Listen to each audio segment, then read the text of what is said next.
My name is Roger Harris. So also with us today is Mr. Marlon Mitchell.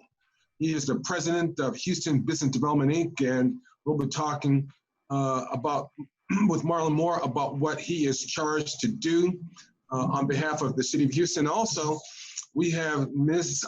Argentina James. Wave to the fans. There you go. See? Got that wave. So Argentina is working. Her firm is, you can see in the background, Hill Day. You can see the H and the D-A-Y. She's working with Marlon Mitchell to help promote the program and getting the word out. So all these small businesses within the city of Houston have an opportunity to go ahead and learn more about this CARES Act, this Small Business Economic Relief Program, and what it is going to do for small businesses here in the city of Houston. So I think everybody has heard of the CARES Act, so which stands for the Corona Aid, Relief, Economic, and Security Act that was passed in March 2020 of this year. And so that act was about $2.2 trillion, $2.2 trillion. And obviously that was in response to the economic fallout as a result of the COVID-19 pandemic. And so what's $2.2 trillion? So what is that the money is supposed to be earmarked for? Well, $300 billion of those dollars went to individuals. If you might remember, you might have gotten a check. $260 billion went for unemployment benefits. $669 went for the PPP program, which you've heard so much about. And small businesses were able to get some forgivable loans to help their businesses. And then $500 billion went to corporations to help them and their cash flow. But last but not least, $339 billion went to local and state governments. So that gives us a good starting point. So that's how the city of Houston did receive a great amount of funds to go towards different things. And so one of the things that the city council did was on July 30th, I believe it was, the end of last month, which happens to be which was my 60th birthday. Thank you very much. And so they passed this $15 million fund to grant to small businesses so that small businesses could apply for this money. There were some other programs that were done. Obviously, Harris County had a program that actually Houston Business Development was charged with administering. The county did have some other fund programs or loan programs that they did. So there's been a number of ways that different local and state governments or local governments have been trying to assist small businesses in weathering the storm through this pandemic. And so today, we're specifically going to be talking about the Small Business Economic Relief Program. So Marlon, before we start the slides, is there anything that you really, we've talked about HBDI, some of the participants are still joining. So if you want to just kind of give an overview, and then I'd say in about another 5 minutes, just give a 5-minute overview, and then we can jump right into the slides. Will that work? And as we go through it, we might be doing a little ad-libbing. I might ask you questions throughout it. Sure. And people, those small businesses on the line, obviously can take your questions through the chat room. We'll be posting this recording online at City of Houston, cityofhouston.sberp.org. And also, Marlon will be giving some information on where you can call or you can email to get more information. But Marlon, before I turn it over to you, Ms. James, did you want to say anything? Did you want to say hello to our participants? Yes. Good morning, all of the small businesses. As I am a small business, I do understand the importance of this opportunity. We are thankful for Mayor Turner and the OBO department for identifying funding to support businesses so that they can sustain through this pandemic and persevere and be beyond, have that resiliency. The only other thing I would like to add is not sending your questions through the chat, send them through the Q&A so that we can keep all the Q&As together, okay? So just all questions should be sent through Q&A, and when we get to the point where we're gonna answer all the questions, we'll answer them in the line of them being queued up in the Q&A. So thank you so much, Mr. Marlon Mitchell. Thank you for your years of dedication to helping small businesses. And I'm glad that your program, HBDI, was selected to administer it, because if it's going to be administered well, it's going to be done by HBDI. Thank you. Well, thank you. Thank you. With that, that's a good segue into today's program. HBDI has been around for nearly 34 years. I've had the privilege, the honor, in fact, to serve as its president since inception. And as I was telling the audience earlier, our role is simply to stimulate economic growth, to combat community deterioration, and to nurture the support and development of small businesses. And we largely do that by providing access to capital. We were created by the City of Houston. We've served as an instrumentality of the City of Houston for a good 25 years. And so we're very familiar with programs like the Small Business Economic Relief Program, under which we provide services to small businesses, and in particular businesses that were not able to get in line for the PPP or the EIDL. We all know the story. If there was 250 billion, I think it was, in the first round, a very small percentage of that went to minority businesses and small businesses, mom and pops, that unfortunately didn't have the banking relationships. They didn't have access to the documentation that was required. So our organization was birthed, believe it or not, in a season not unlike this pandemic. It wasn't nearly as bad, but it was an economic recession that the city was undergoing in 1986. And so the city back then wanted to be able to help small businesses to survive during those difficult times. And so, not unlike then, today, hats off to Mayor Turner and City Council for taking a portion of their CARES Act funding and using it to support small businesses. I know they realize that small businesses are the engine of our economy. And if we can keep our businesses afloat, then we can create jobs, and hopefully we can see our economy get back to where we would like to see it. And so we're really excited to be the program administrator. This fund is going to help a lot of people. Regrettably, it won't help everybody, but it certainly will help a number of people, a number of business owners. And it's our hope that there will be funds in the future that will be more targeted, much like the Small Business Economic Relief Program. So, Roger, I don't know if we're ready to roll into the presentation, but if so. Yeah, Marlon, I've already keyed up the first slide that kind of gives an overview. So, all right. Hopefully you can see the screen, right? Sure, I can. So, so thank you very much. So the city decided that, again, they wanted to take a portion of their CARES Act funding and utilize it for small businesses. $15 million will go towards helping small businesses that have been economically impacted, negatively impacted by the COVID-19 pandemic. The program will allow for grants up to $50,000. We are looking at for-profit businesses, and there's a special consideration for chambers of commerce. They're also eligible. No other nonprofits are eligible, but chambers, given the impact that they have on the small business community, are also included. The awards will be made to qualifying businesses that can demonstrate that they have a financial need and that they can exhibit the likelihood of surviving. So this isn't a program for businesses that have already closed. Businesses have to be an ongoing concern, businesses that are actually operating as we speak.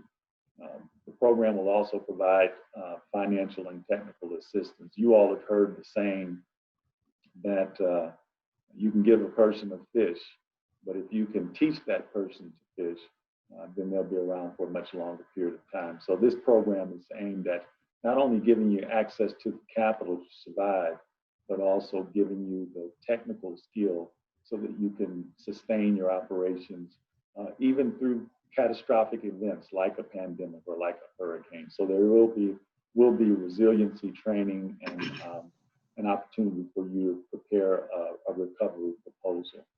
And Marlon, you'll kind of talk about resiliency, right? I mean, Sure. That's a word that people are like, oh, goodness, what does resiliency mean? So Yeah.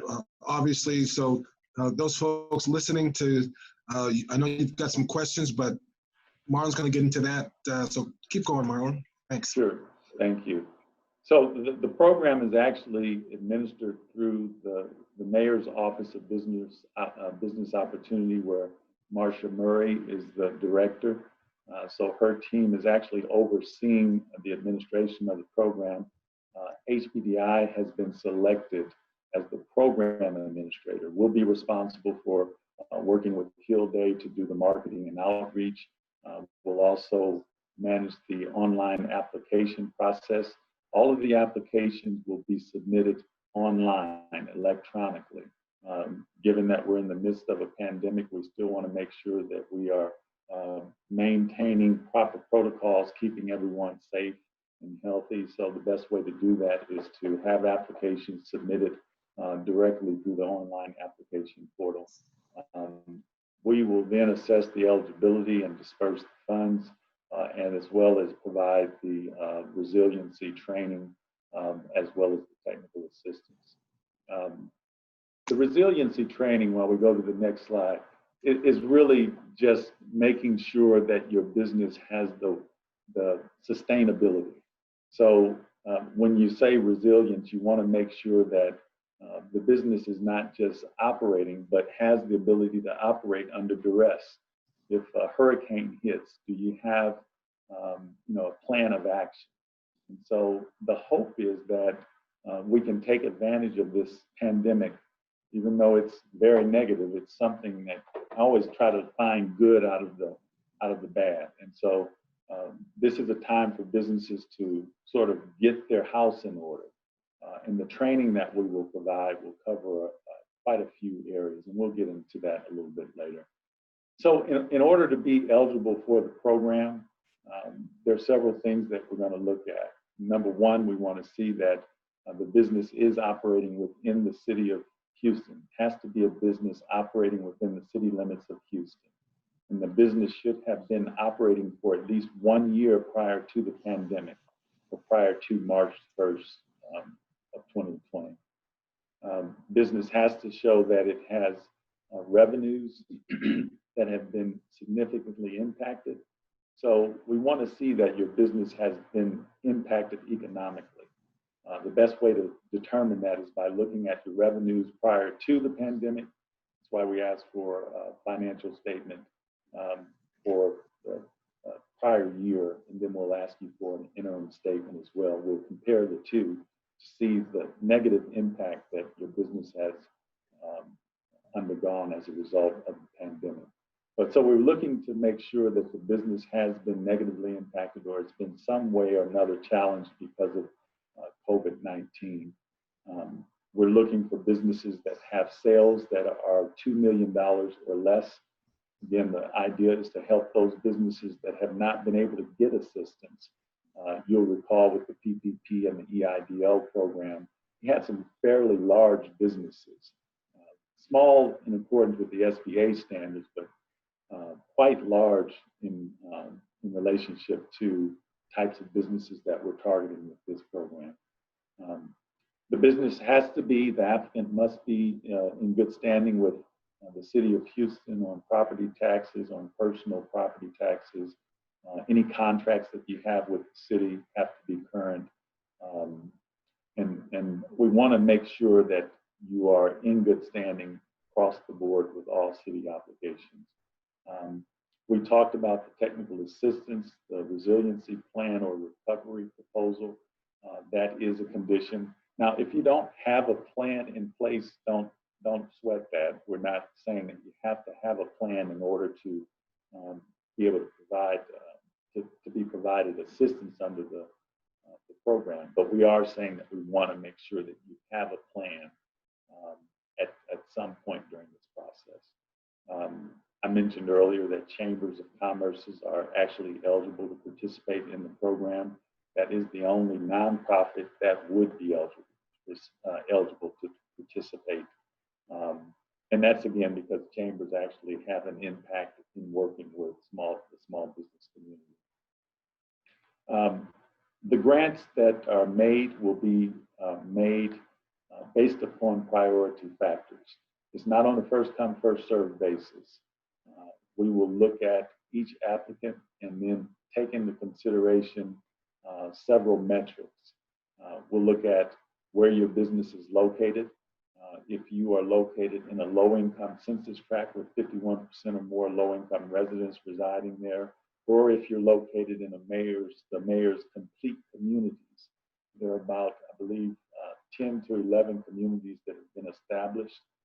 If you're in one of those communities, then you will be given priority. We'll also look at the makeup of your employees.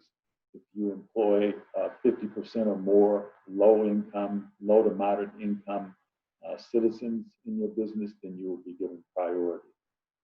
If you already have employees that are working with you currently and you retain 10 or more of those employees, those businesses will also be given preference in the way that we actually process the applications.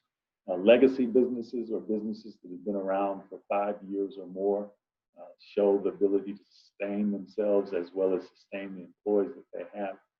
Those businesses will also be given priority. The way we will work this is each of these categories, and there are several others as well, each of these categories will be weighted and scored, and then we'll determine which of those we process first. But again, I want to emphasize that it's not on a first-come, first-served basis. We just opened up the portal a few days ago, and thankfully we didn't have a mad rush, and people are understanding that they have time to actually submit their applications. We can go to the next slide, Roger.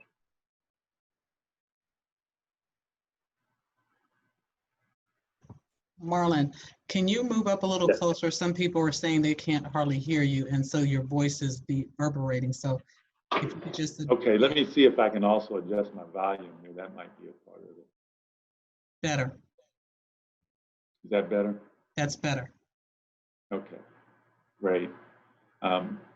We've also talked about resiliency. So it's really important that, again, not only that you receive the access to the capital, but that you are able to sustain your business during difficult times, whether it's a hurricane, whether it's a pandemic.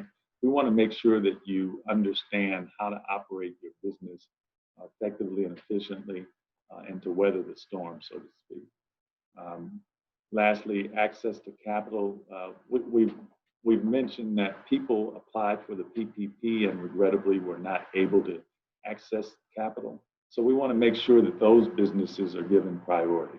If you've not received any form of governmental assistance, or if you've been in that category where you've gone to banks and you've applied and just have not been able to get any sort of conventional support, then we'll make sure that those businesses are given priority. Businesses who receive funds, but the funds were not adequate to meet all of your needs, we'll prioritize that as well.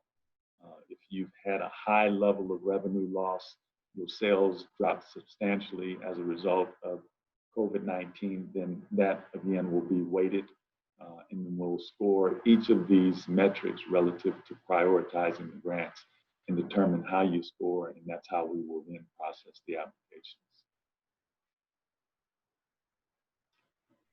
We've intentionally tried to make the process as painless and seamless as possible. If you recall with the PPP program, a lot of small businesses weren't eligible to participate because they didn't have the documentation ready. So we are asking that you provide a tax return for 2019 If you don't have the tax return, you can provide a profit and loss statement for the same period for the fiscal year ended 2019.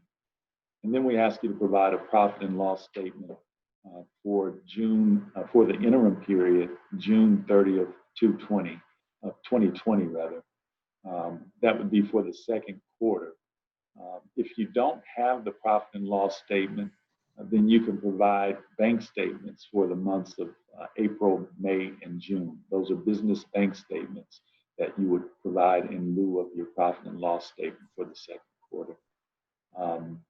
We are asking that you, if you don't have a recovery plan or proposal or resiliency plan, that you just give us a statement indicating that that's something that you've given thought to. We will require, however, on the back end of the program, that you complete some resiliency training, and we'll talk a little bit more about that later. We reserve the right to ask on a case-by-case basis for additional documentation that may be needed. We certainly will ask you to provide identification, Texas driver's license, or some other form of governmental identification. Hey, Alan, just a quick question. Sure. So for the recovery resiliency proposal, you mentioned a statement. I can imagine people might be asking, how long, are we talking a paragraph, 2 paragraphs? Any guidance that you might give on that particular one at all? Yeah, in the portal, it will obviously give you an opportunity to answer the question whether or not you have a plan. And if you do have a plan, then there will be an opportunity for you to give, or if you do or don't, you can make a statement. It's only a sentence or 2 that we would be looking for. Okay. All right, great. Let me, next.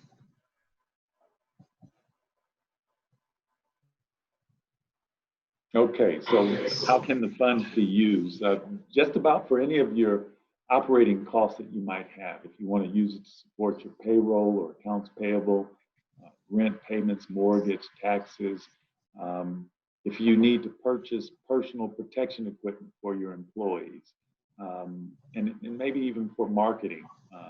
This pandemic has caused us to rethink how we operate our businesses when we can't actually be there physically. Now people are marketing through social media, so you can use it for an online presence, for a social media campaign. I know a lot of restaurants are using some of the grant monies that they receive from other programs to put outdoor cafes or awnings so that people can now be sort of socially distanced and not necessarily in an enclosed space.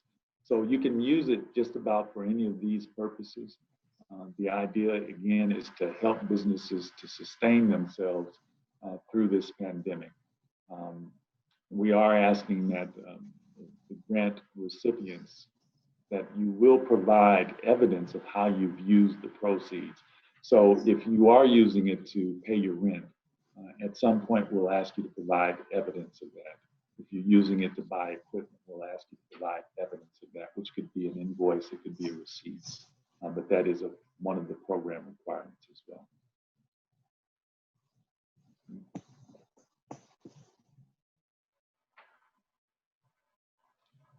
So we will actually,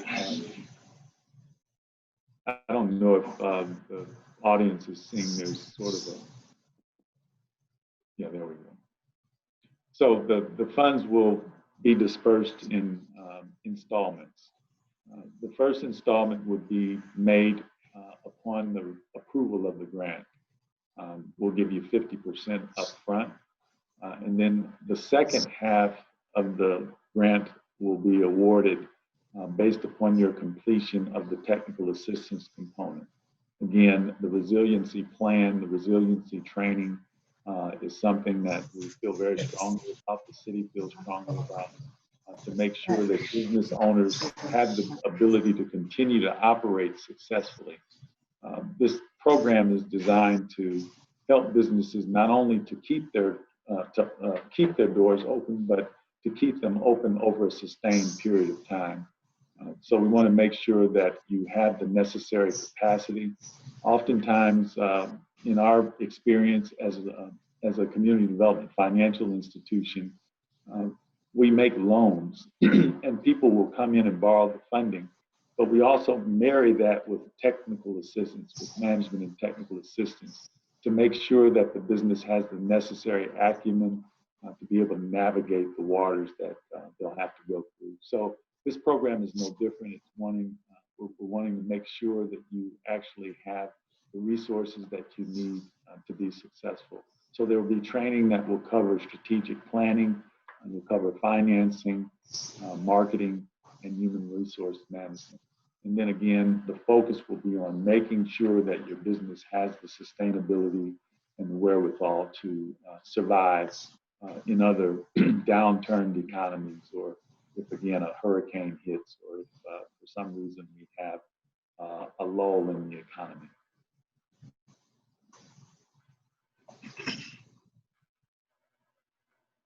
So the program actually started, as Roger said at the outset, City Council approved the program on July 29th. And let me just add too, the mayor and City Council and the Office of OBO are to be applauded for making this happen. They're stepping up where some of the other federal programs have not met this need, this targeted need. And so to be able to take monies that could have been used otherwise, they could have used the funds to shore up some of the budget issues that they have within the city, but they chose to use this money to help small businesses and businesses that fall within a certain targeted area. So we're really elated about that.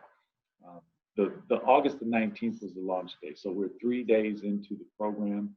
You have until September the 4th to actually submit your application. Once the application portal closes, then we will take the remaining 2 months to actually process those applications and begin to complete the training that's requirement for the second portion of the grant. And that will take us through October the 30th, ideally. Now, if for some reason we need to extend that date, we reserve the right to do that. But it's our expectation to shortly after the window closes to make sure that we're processing the applications in a timely manner to give people the assistance that they need. Marlon, approximately how many applications have you received so far? We probably have received about, I didn't check this morning, but as of last night, we had about 4,500 applications that have been submitted. There was about another 1,500 that were in pending status, meaning that individuals had started the process but hadn't completed it. So probably altogether, Roger, we're a little over, I would imagine today, maybe close to 6,000 applications that have been submitted. That's just in the first few days, and we still have a whole nother week to go. So it looks like there's certainly a great demand for what's going on. And I think, as you said earlier, you've got some funds, but obviously you won't be able to help everybody as to the need, correct? That's correct, but my hope is that when we see how effective the program is in assisting and providing a lifeline to businesses that are struggling to stay afloat, that there's talk of Congress having another stimulus bill passed, and it's my hope that there may be additional funds provided to local through the municipalities across the country to be able to provide another round of funding. That remains to be seen, but meanwhile, we'll work with what we have. So cool. So thanks, Marlon. And obviously, we've had a number of questions. So I think that just as a reminder to folks on the call and on the Zoom call, on the Zoom presentation, obviously, there is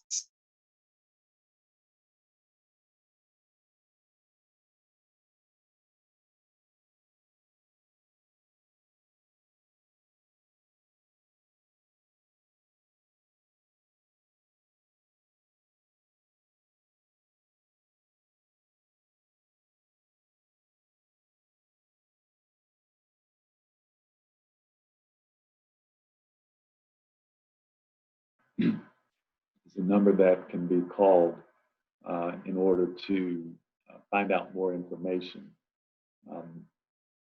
You can also go to, as indicated on the screen here, the website or the splash page, cityofhouston-sperp.org.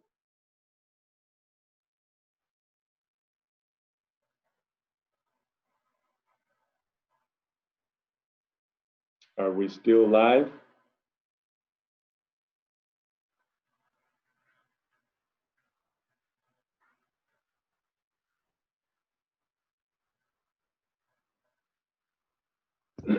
We are still live.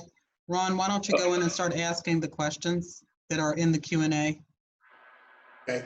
Roger got knocked out, but if you go in and start asking the questions, what I've seen initially, Marlon, is a prevailing question is the living inside the Houston, Texas, your business has to be in the Houston area. Some people say I'm a mile out, some people say I'm in Pearland, Montgomery County, but I do business in Houston. What do you say to that? So it's not whether you do business in Houston, it's whether your business is physically located within the city limits of Houston. If your business is located within the city of Houston, you have an address that's within the city of Houston, then you would be eligible for the program. However, if you're located in some outlying area and you do business in the city, you would be ineligible. Okay, that answers a lot of the questions. Here's a question. DBA is registered to their home address, which is less than a mile outside of the Houston city limits. Our business is conducted in Houston. So it sounds like that would not qualify. Is that correct, sir? That is correct. Again, if it's not in the city of Houston, it won't be eligible. Okay.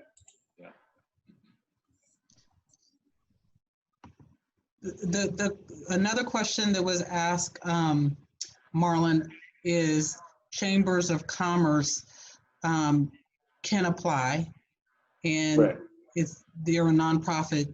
Can you reiterate for that portion where you talked about the eligibility and what's required of a chamber of commerce?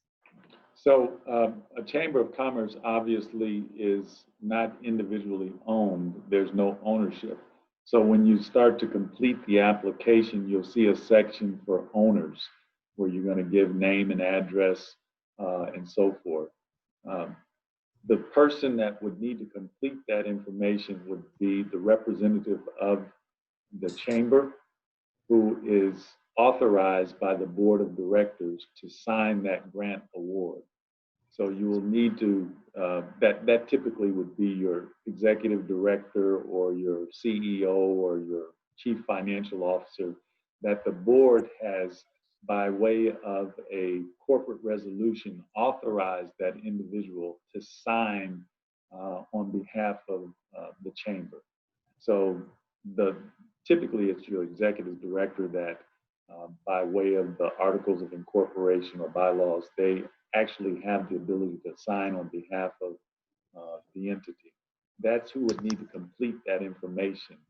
When you get to the part where it talks about household income, you can just put 0 there. That's not necessary, but we will need the person who is authorized by the board of directors of that chamber to actually complete the ownership information.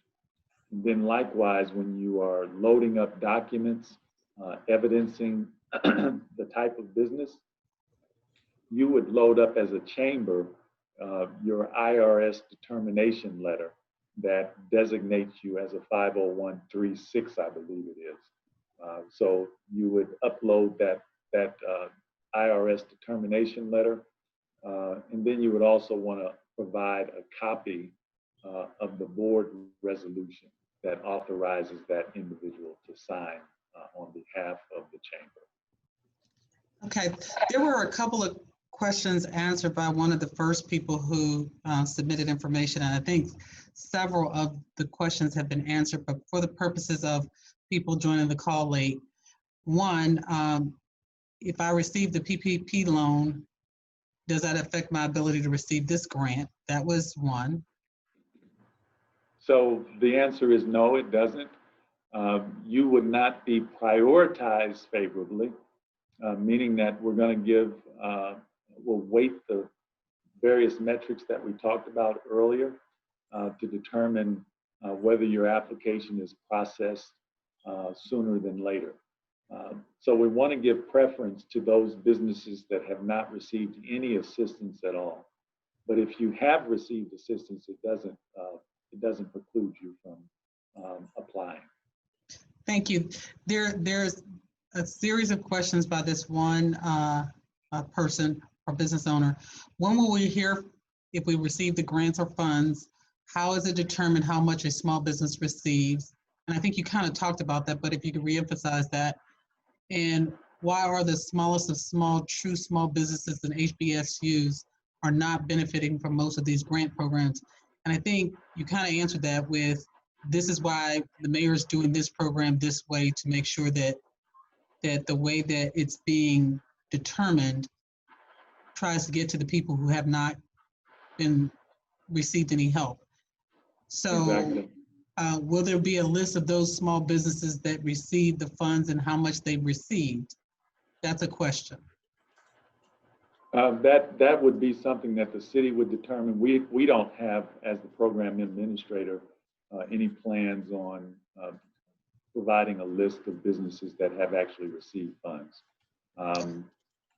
And Argentina, forgive me, if you could go back over those questions again, I'd be more than happy to answer them.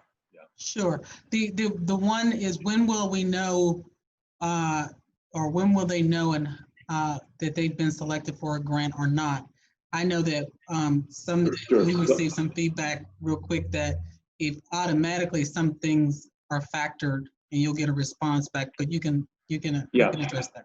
So you'll go online and complete your application registration. You'll be issued an applicant ID. As soon as you begin to ask or answer questions, for example, if you answer that your business has sales in excess of $2 million, then immediately you will receive a notification that you're ineligible for the program. If you have answered a question saying that you have been in business for less than a year, then immediately the system will send you a notification by email that you're ineligible for the program. If you submit the complete application, you'll receive a notification saying that your application has been submitted. If you submit your application, but you haven't loaded up all of the required documents, again, you will be notified that your application is incomplete and you have a period of time, 7 days, to complete those documents and complete the process. After which, if you don't do that, then you will be withdrawn from further consideration. And so the system is designed to give you notifications all throughout the process. If your application is submitted and it's approved, then you will receive an email telling you that your grant application has been approved. There will be a request for you to go back into the application portal to accept the grant awards letter.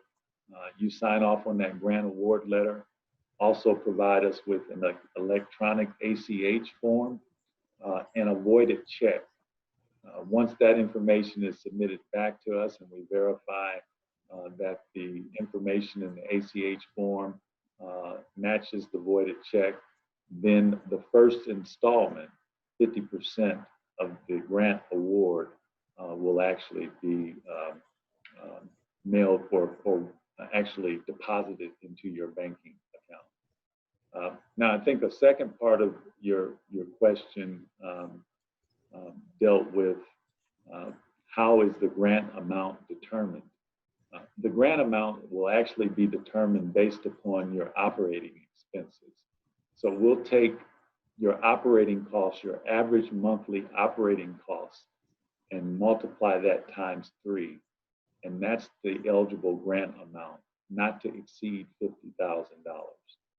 So the actual grant amount will be determined based upon 3 times your average monthly operating cost.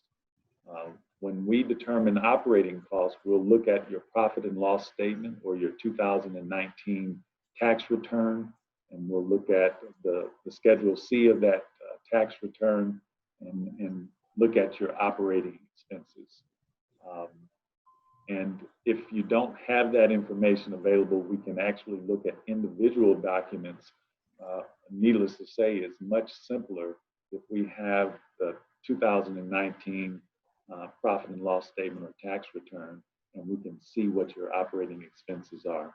But if you have a utility bill, if you have a tax statement, if you have an insurance invoice, those things could suffice as well to show what your operating expenses are on a monthly basis. And then we would multiply that times 3 to determine what your eligible grant amount would be. Okay, we have about 80 questions, and we're going to try to get through them all, or not through as many as we can before the time expires. We're going to be on for another 20 minutes, so 11 o'clock.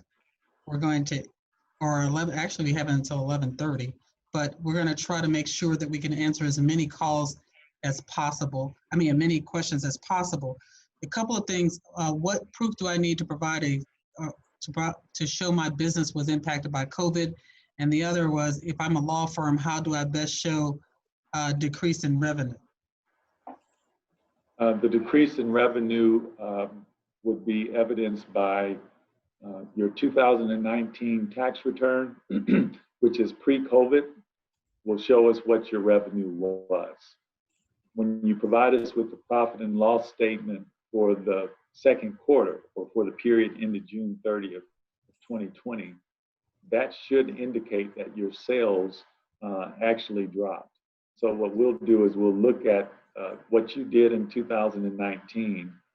We'll look at that and determine what it would be on a monthly basis. And then we'll compare that to your June 30th, 2020, or your second quarter interim statement.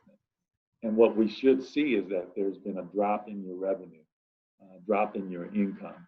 So that's really the only documentation that you need to provide us that will evidence that your business has been negatively impacted.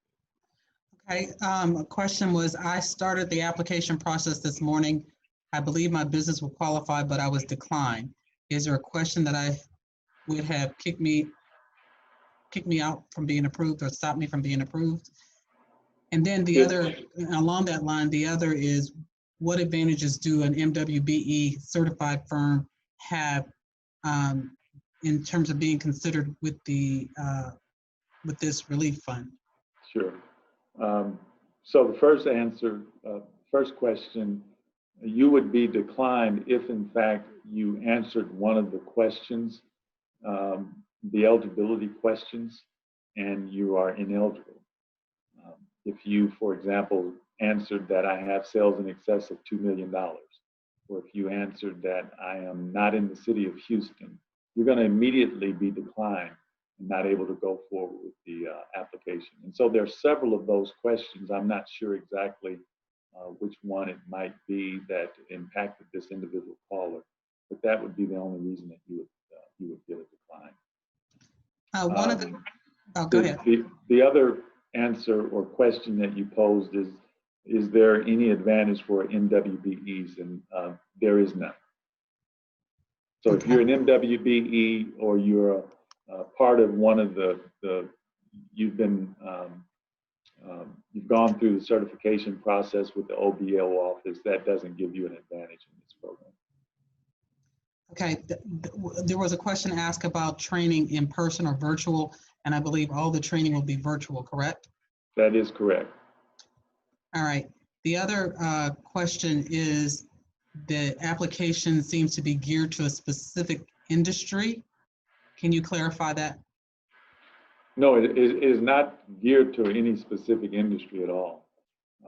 You can, there are certainly industries that have been harder hit than others, but we didn't target industries in any form or fashion, or I should say that the city didn't. The way the program is designed, you can be in any particular industry, with the exception of ineligible businesses, and those ineligible businesses would be someone who's involved in illicit activities or businesses that are involved in gambling, those types of ineligible businesses. But other than that, if you're manufacturer, if you're retailer, service oriented, all types of businesses are eligible to apply. Okay, one of the questions was, how do I find out the city limits of Houston? And one way I can share with you, if you go to the City of Houston website and they have an address lookup, if you put your address in there with the zip code, it will tell you what city council district you fall under. And that's how you'll know.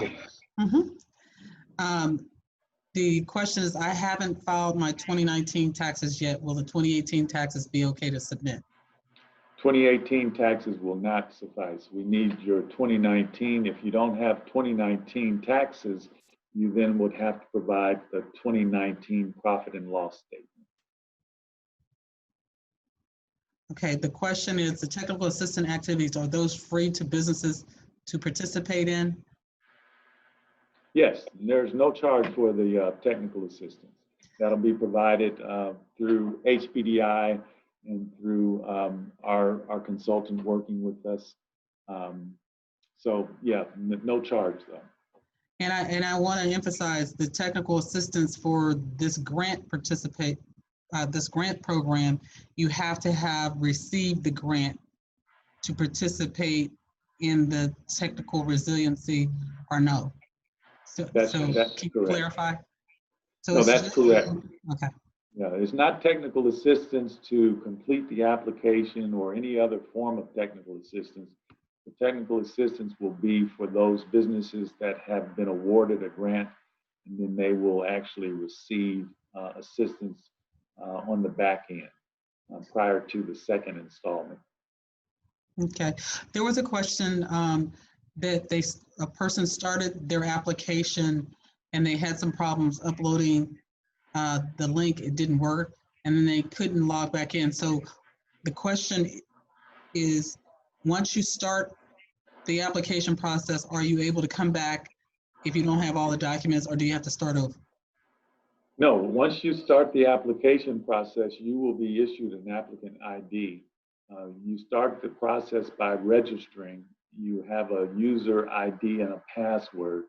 So if you start the process and you have to go away from the computer, you can log off and you can come back to your application at a later date, later time to actually upload documents if you need to. So if you start today and then you determine that, well, I don't have time to finish it today, and 3 days later you go back to it, as long as it's not beyond September the 4th, you can go back in and actually log on. If there is a problem that you're encountering, you can always, again, send an email to info@cityofhouston-sberp.org. Okay, there was a question. Oh, I'm sorry. Go ahead. You can also call 713-845-2462. I also want to make this announcement that this PowerPoint presentation will be on the website that Marlon just gave you. So, and we'll also push it out to everyone that's been on the call. So you'll get a copy of this PowerPoint presentation and the Q&As that was a result of this presentation. Next question, the business owner indicated that there was a question referencing, do you employ people under the age of 18 all day, true or false? Is that a question that you can recall that's on the application? And if it is, why? They were confused by that question. Yeah, I think the effort with that question is to make sure that we're not providing funds to businesses that would not be a family-oriented business. And so if someone of 18 years old is not able to go into a business, then that's going to present a challenge. And that business would not likely be eligible. Okay. What does employing low to moderate income Houstonians consist of? A certain wage. How do I demonstrate that? That will be something that will be through a self-certification process. We will determine that. Essentially, anybody that you employ that has over 50% low to moderate income citizens. Now, that's difficult for the employer to track because sometimes, that's proprietary information that they might not want to just share in terms of employees. So that will be through a self-certification process where you actually sign something saying that you have these individuals that are in your employment that have wages that exceed a certain amount. But typically speaking, if you look at the Houston area median income, there's a chart that HUD puts out. We can actually make that available. It's not on the site now, and it's readily available through the internet as well.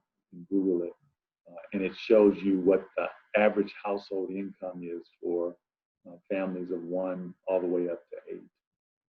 But again, that's not going to be something that you'll actually have to include or track. The question, thank you, Marlon. Another question that came up is, if a business owner went in to start applying for it and they misunderstood the question that resulted in them being kicked out, are they able to go back in and apply again using the correct information? The short answer to that would be no. If you've started the process and you started the application, you've entered in your name and all of the identifying information, it's not going to allow you to go back in. So again, that's somewhat of a caution. Once you start the application process, give some thought to how you're answering the questions. If you're not clear on a question, contact us and make sure that you give an explanation. Obviously, this webinar will be made available that hopefully can be a resource that people can use to make sure that they're completing the application accurately. Okay, there are a couple of questions that's dealing with size of their company. One says, if I have 4 employees, and the other, if I have 3, will I have, what preference is given to the size of the company? And then around that, if I had 4 employees and 1 quit and the others are still collecting employment benefits, does that disqualify my company? No. Okay. So this program is not like the PPP program at all in that regard. You're not penalized if you don't have employees. You can be an owner and you're the only person and you can still apply for this program. However, priority will be given to businesses that are showing that they're retaining employees. So if you retain 10 or more employees, then you're going to be given preferential treatment in terms of how the applications are actually scored. We're not looking at the number of employees that you have to determine whether or not you will get a grant. We're looking at sales size. So if you have sales of less than $2 million, then you're eligible to participate in the program, $2 million or less. Anything above that, you will be ineligible to participate in the program. And why is that? Well, if you look at businesses that got funding through the PPP, the EIDL, the Main Street program, and some of the other initiatives, even the Harris County LEAP program, the Loan Economic Assistance Program, many of the businesses were much larger. You had businesses that had sales of 10 million. With the PPP program, you had publicly traded companies that were getting access to the capital. And in my opinion, arguably, that was at the expense of some of the very small businesses. So when the city designed this program, they wanted to make sure that the smaller businesses that weren't able to access capital from the other federal initiatives would be able to get funding. So it's not necessarily based upon the number of employees that you have, like the PPP program was employee-based. This is based upon your sales size. Okay, there were a couple of questions about new businesses, and the business has to have been in existence beginning when, Marlon? at least a year prior to the pandemic. So if you started your business on January the 1st of 2019, you would be eligible. If you started your business February of 2019, you would be eligible. But if you have only 9 months or 10 months of operating history, you're not eligible for the program. You have to have 1 full year of operating history. And the date that we're using as the start for the pandemic would be March 1st of 2020. Okay, there was a question that in the process, it doesn't ask you for your banking information. At what point do they ask for the banking information, and how many stages are to the process?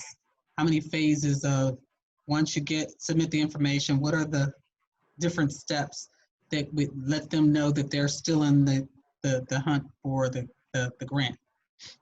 You're still in the hunt, so to speak, as long as you've not received the declination notification.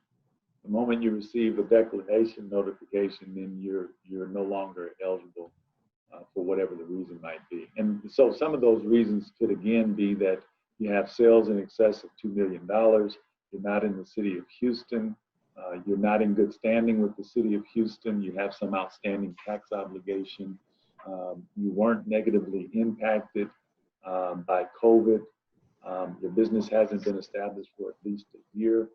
Any of those are going to result in you being declined and ineligible to participate in the program. It is a 2-step process. Once you have been approved, you'll receive a notification saying, congratulations, your grant request has been approved. And at that point, you will be instructed to go back into the portal and log in.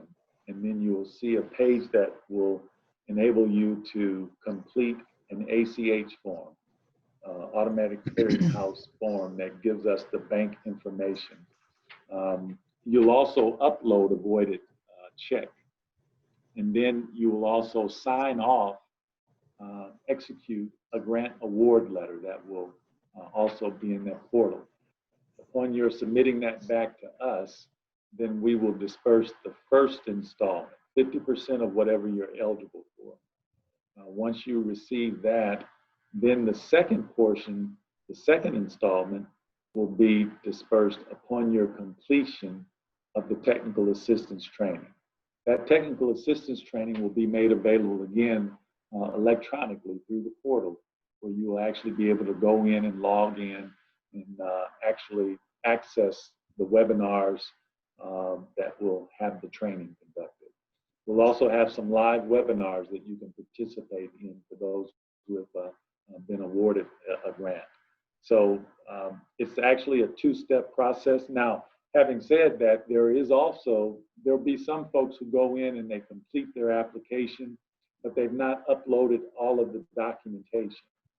If you've not completed the documentation, you'll get an email notifying you that you have 7 days from the date of that email to complete uploading the information or completing your application. If at that time you don't complete it, if you don't complete the information within the 7-day period, then your application will be withdrawn from further consideration. Okay, and we want to reiterate, it's not the application process in terms of how you all are granting, how grants will be given is not based on first come, first serve. So, that's correct. Because I think there are a couple of questions still, people are concerned that they're not turning it in on time or they're trying to race to get it in because that's how previous grants have been given or funding have been given. The other question is, if I'm a self-contractor with a business, will I qualify for this grant? And another one was in and around, if you're disabled but have contractors working for you, will that still apply? Or can you still apply? Yes, you can, in both cases. Okay. One of the business owners indicated that they applied and they got a notice saying that their revenues were too low. What constitutes too low revenues, if that's what they received? I don't know how that could be because that's not one of the conditions. If they could send that information to the email address info at cityofhouston-sperp.org. We'll have someone follow up and see what's going on there. But that shouldn't be the case. The only way you would be excluded relative to revenue is if your revenue exceeds $2 million. Okay. The other question was, can the funds be used to repay or refinance debt? Yeah, you can use it if you have accounts payables, if you have a note that's due, that would be classified as a part of the operating or the eligible operating expenditures. There's a couple more questions in and around the technical assistance. Once you receive the grant, is there a minimum number of hours of training that's required, and what is that number? Yeah, so you'll be given an opportunity to go in and complete webinars that will cover the various topics: strategic planning, human resources, marketing, and all of that. We're trying to keep it as minimal as possible, but each of those webinars will be about an hour long. So once you've completed those in their entirety, then you'll be able to show that you've completed them by way of a certification and actually receive the second installment of the grant. And each of those webinars will be about an hour. There'll be 4 webinars. Marlon, when do you anticipate some of the grants to recipients to be notified that they've been awarded? And does it have to wait, or will it be, they won't know until after 10:30? No. They'll know well before then. So obviously we're still in the application window where people are submitting applications. So if you submitted an application yesterday, it's not expected that you would receive an answer, and we're not processing until we get all of the applications in. So once the portal closes on 9/4, that's when the following Monday, I believe that's September the 7th, we'll actually start processing applications. Sometime between that, and typically if the application is complete, we won't have to go back to you and ask you to provide additional documentation. Then it should only take a matter of days to begin to process and to begin to make awards. But again, the entire process will span over the following 2 months up until October the 30th.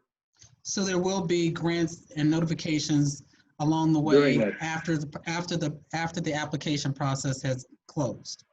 After the window for applications has closed, beginning around September the 7th, for those who submitted incomplete applications, they'll have another 7 days to submit their documents. That's when the processing will begin. And from that period all the way up to October the 30th, maybe longer, depending upon how the application processing proceeds, we'll be making awards along the way. Okay, and we want to reiterate that the grants are range up to $50,000, and it's all based on your company's 3 months. Can you share what the? Sure. So we'll look at your operating expenses on a monthly basis, and you're eligible to receive a grant up to 3 times your average operating cost, but not to exceed $50,000. The maximum grant that you can receive is $50,000. Okay, and so there's a couple of questions around the same in the same vein. One, they want to know if how long will I have to will I have to be giving reports after I meet the training? How much documentation? How long do I have to keep the documentation in place upon receiving the grant funding? And then will I have to report back on the performance of my business? No, but it's our hope to establish relationships with the folks that we're working with, not so much in a compliance format. Not that you have to comply and provide regular reporting information, but it's our goal to help businesses to grow and to expand. And there are a lot of resources that are available. And so we want to make sure that you're being connected. In fact, as a part of the resiliency training, one of the components will deal with available resources. I dare say that there are probably a number of the people listening and participating in this call that didn't even know about Houston Business Development Inc. But we're a resource and have been one for 34 years that provides access to capital with flexible terms and conditions. So we're here to help where the banks can't help. In short, we want to make sure that we stay in touch with you to make sure that you're connected to resources that can assist your business in not just sustaining itself through the years, but actually scaling and growing and thereby impacting our economy. Good. A couple of questions: self-employment, the different corporation or the way that the company is set up. Is there any LLC, self-employed? Is there any restriction on those business, the way that the business is set up? Legal structure of the business can be any legal form. You can be a sole proprietor. You can be an LLC, a partnership, an S corporation, a C corporation, or you can be a nonprofit chamber of commerce. Those are all eligible to participate. Okay. If you're self-employed, you can actually participate. That would be a DBA or a sole proprietor. Okay.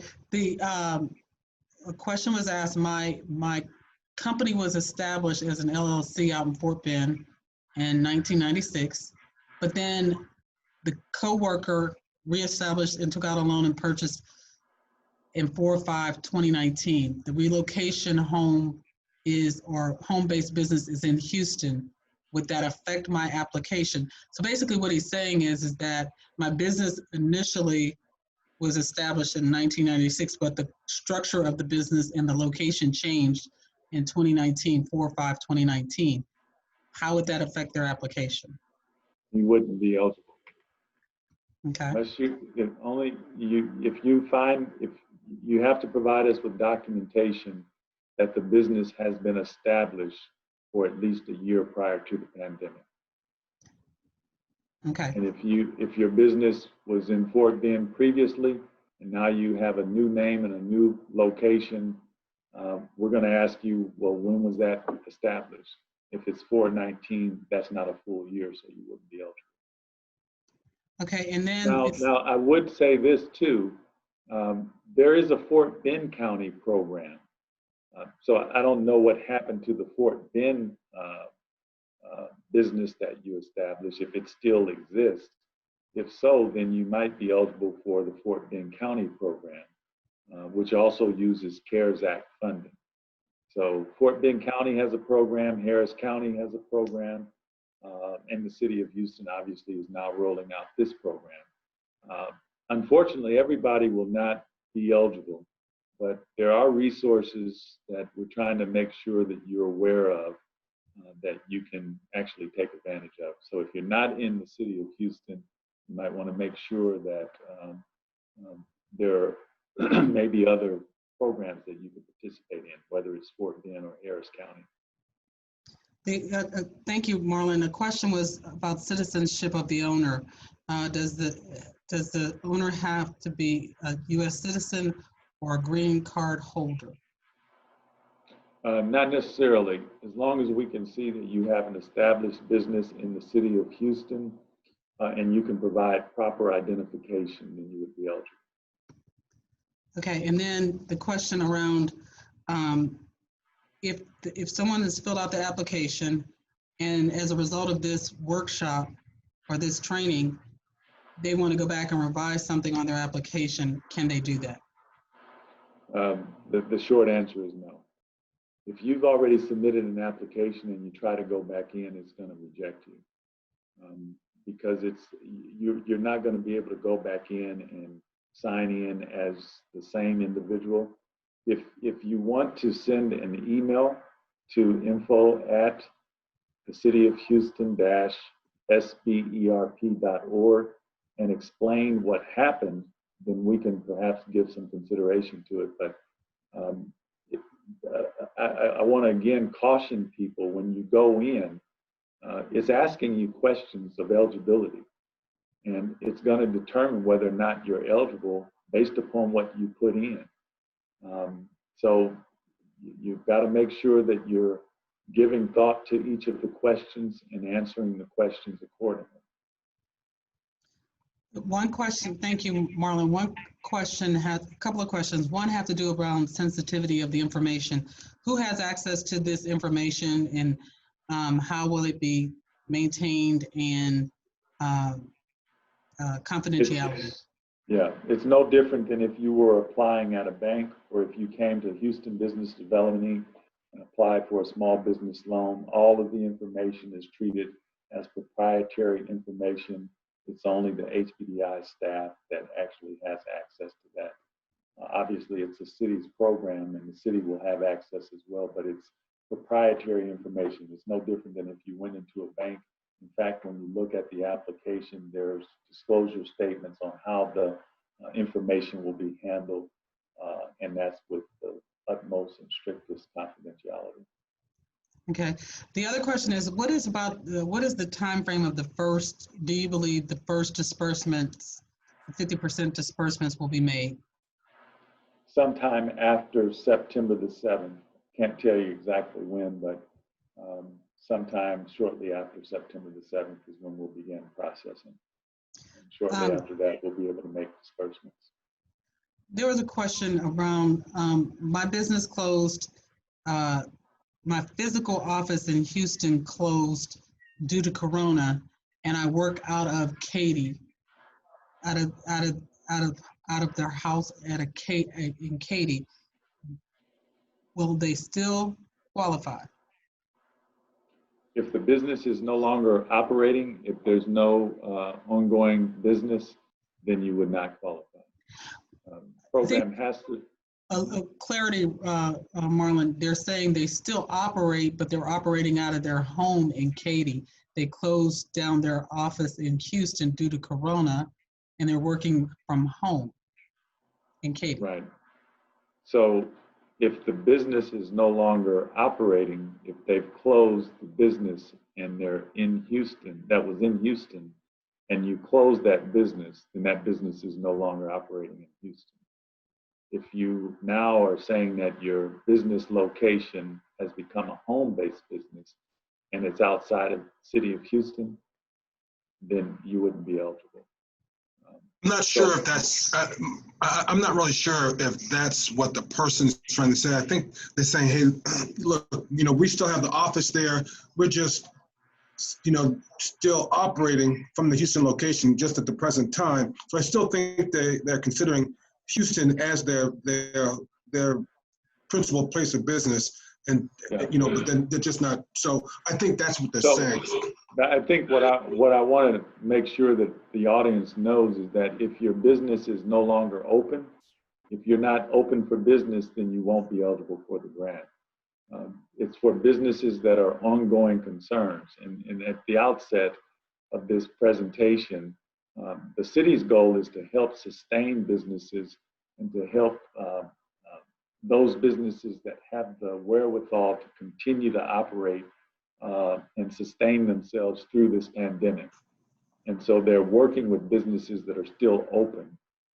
If your business has closed and you're no longer open for business, even though obviously you still have paperwork saying I was established on such and such a date, you have articles of incorporation, but if you close your doors, you have no employees, you're not paying bills, it's not an ongoing concern, then you won't be eligible for the program. And in fact, the second installment of the grant is also predicated upon your ability to show that the doors of the business, that you're still operating.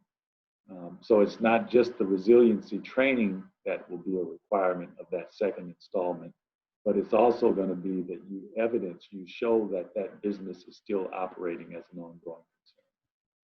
Good. A So couple as of long as, questions. Go ahead. Go ahead. I'm sorry, I was just going to say back to the former question, as long as the business is still operating and you can show that it is a city of Houston business, then you're eligible. Right, because there seems to be a lot of concern and consternation around where their business is located. One was my business, does the city limits include Bel Air, Jersey Village, etc. Again, I think you're using the rationale, if you receive city services, then you're probably inside the city of Houston limits. If a water bill, Yep. yeah. That's correct. That's All right. exactly right. And for clarity, because I think this is being confused with some other programs, my business is in the city of Houston, but my home address is in Humble. Does that have any impact on if they are able to apply for the grant? I'm sorry, can you repeat that? I'm sorry. The business is in the city of Houston, but my home address is in Humble, Texas. Does Not a that have, problem. okay. I Yeah, think, as long as your business is located in the city of Houston. If your Okay. business address is in the city of Houston and you live in Sugar Land or Pearland or you know, outside of the city limits, that's not a problem. But your business address has to be in the city of Houston. You can be a home-based business, but it has to be a home-based business within the city limits of Houston. okay, this question about mobile business that operates in the city of Houston, how would you determine what is the address that you would use as a guidance for them receiving the grant? How was your business created? So let's say you have a LLC or you have a sole proprietorship. You have to have a business address that would be on one of those documents. Mm-hmm. Whatever's on that document will determine where your business is located. If a person was a sole proprietor with a business started years ago, but did not officially register the business until mid-2019, will that business be eligible? No. Again, the key to it is documenting what it is that what you're saying in your application. If you say that your business has been operating for a full year, and then you give us a document that shows that, you know, you actually started the business in mid-2019, then you're going to be ineligible. You have to provide documentation showing that your business meets all of the requirements. Right. And again, there's a couple of questions about what kind of businesses will be considered. I'm a sole proprietor. I did not have employees. Are hairstylists and personal trainers businesses able to apply for the grant? Correct, they are. You can be a sole proprietor, you can be an LLC, a limited partnership, an S corporation, a C corporation, and you can even be a nonprofit chamber of commerce. And you're all eligible to apply. If you're a cosmetologist and you have a business license, you're eligible to apply. So just about any form of business is eligible to apply. Okay, we're going to take a few more. You just have to be able to document that. You have to be able to document that by providing us with, again, as the cosmetologist example, give us the business license, give us your sole proprietor. If you're a sole proprietor, give us a copy of your DBA certificate. Okay. Or 1099 employees or 1099 contractors considered employees for the purposes of this? No, we're looking at full-time employees as well as part-time equivalents, not necessarily contractors. The only way that question comes into play is on whether or not you are retaining 10 or more employees. So when we start to prioritize the applications, we're going to do that based upon whether or not you're in a low-income community, whether or not you're in a complete community, whether or not you've been significantly impacted by loss of revenue, whether you've been able to access capital, And we'll also look at whether you've been in business for 5 years or more, whether you've been able to retain employees 10 or more. And that's when that will come into play. We're not looking at this like the PPP. It's not based upon, well, if you have 30 employees, then 30 employees or less, then you're eligible to apply. We're not looking at employees as a determining factor. We're looking at your sales size, your revenue, to determine whether or not you're eligible for the program. If you have 10 employees and you're going to retain those employees, then we're going to give you priority when we process the applications, because we want to see that employees are being sustained. And how do we then determine what is an employee? Well, we'll look at your full-time employees and your part-time employees to determine the total number that you have. Okay. The question is about the chamber. When they make less than 50,000, they usually file a F990. That's sufficient for documentation? Is that sufficient for documentation? A 990? Yeah, they can provide that and any other documentation that they can that will show us how they've been negatively impacted by COVID. The company owner said if they're on disability but have contractors working, can they still apply? Meaning they are disabled, but they still have the company, or on disability, they still have contractors working. Are they still able to apply for the funding? Yeah, that should not have any bearing at all. Okay, because the logic is for the company, not the individuals in the company. That's correct. Okay, few more questions, and because we've answered probably about 71 questions. You were on a roll. 2019, someone said that when they filled out their application, they were off by a couple of $1,000s with their financial, but they have bank statements that will verify their actual financials. So again, some people had already started filling out stuff or filling it out too quickly and may have made mistakes, and they're concerned about the mistakes that they may have made that may disqualify them. So how do you answer that, Marlon? Again, if you've already applied and you were declined, there's not an opportunity to go back and apply again. They had not, according to this, they had not been declined. They just want to make sure that the information is correct, and that it aligns with their bank statements. Sure. If they've started the application process and they've not completed it, they still have the ability to go back in and upload information. Okay. I think we've answered most of the questions. A lot of them are similar in some of those that you've answered. What we will do with these questions in this session, we're going to record this. This is being recorded. We'll put it out in a video so that those who missed it and those who had to get off early or didn't understand or may have a question, they can go back and look at the presentation in its entirety and the questions that were answered, the questions that were asked and answered. So Marlon, do you have any closing thoughts or comments?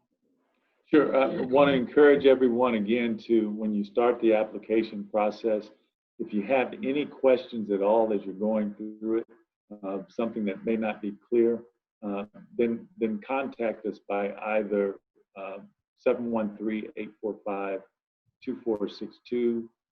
It's better if you send an email, and that way you can be pretty detailed in what your concern is, and we'll respond to that. I also would encourage you to go to the website, which is listed, I believe, on the screen, www.cityofhouston-sberp.org. And we wish everyone the best of success. Thank you so much. We'll be having 2 additional webinars, so you're welcome to get on as many times as you want. And as Marlon indicated, call if you have questions We'll try to push information out as much as we can to help all of you successfully complete your application. Not everyone will qualify, but you don't know until you apply. Okay? Thank you so much and have a wonderful day.